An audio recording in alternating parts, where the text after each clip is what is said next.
ಆರೋಗ್ಯ ಹೊಂದಿಕೊಂಡ ನಂತರ ನಾವೇನ್ ಮಾಡಬೇಕು ಹೇಳಿ ಪ್ರಿಯರೇ? ದೇವರ ನಿಕಟತೆಗೆ ಸೇರಬೇಕು. ಅದನ್ನೇ ದೇವರು ಕೋರಿಕೊಳ್ತಿದ್ದಾರೆ. ಆರೋಗ್ಯ ಹೊಂದಿಕೊಂಡ ನಂತರ ನಮ್ಮಲ್ಲಿ ಬಹಳಷ್ಟು ಜನ ದೇವರಿಂದ ದೂರವಾಗ್ತಿದ್ದಾರೆ. ಆಶೀರ್ವಾದ ಹೊಂದಿಕೊಂಡ ನಂತರ ನಮ್ಮಲ್ಲಿ ಬಹಳಷ್ಟು ಜನ ದೇವರ ಆಲಯದಿಂದ ದೂರವಾಗ್ತಿದ್ದಾರೆ.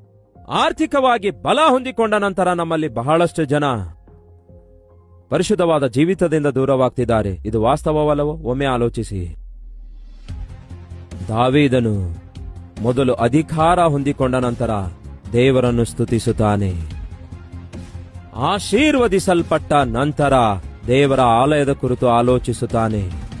ಆರೋಗ್ಯ ಹೊಂದಿಕೊಂಡ ನಂತರ ಹಿಜ್ಕೀಯ ದೇವರ ಆಲಯಕ್ಕೆ ಹತ್ತಿ ಹೋಗಬೇಕು ಎನ್ನುವುದು ದೇವರ ಆಲೋಚನೆಯಾಗಿತ್ತು. ದೇವರು ನಿಮಗೆ ಆರೋಗ್ಯ ಕೊಟ್ಟಿರುವುದು ತಿರುಗಾಡುವುದಕ್ಕಾಗಿ, ಕುಡಿಯುವುದಕ್ಕಾಗಿ, ತೂಗಾಡುವುದಕ್ಕಾಗಿ.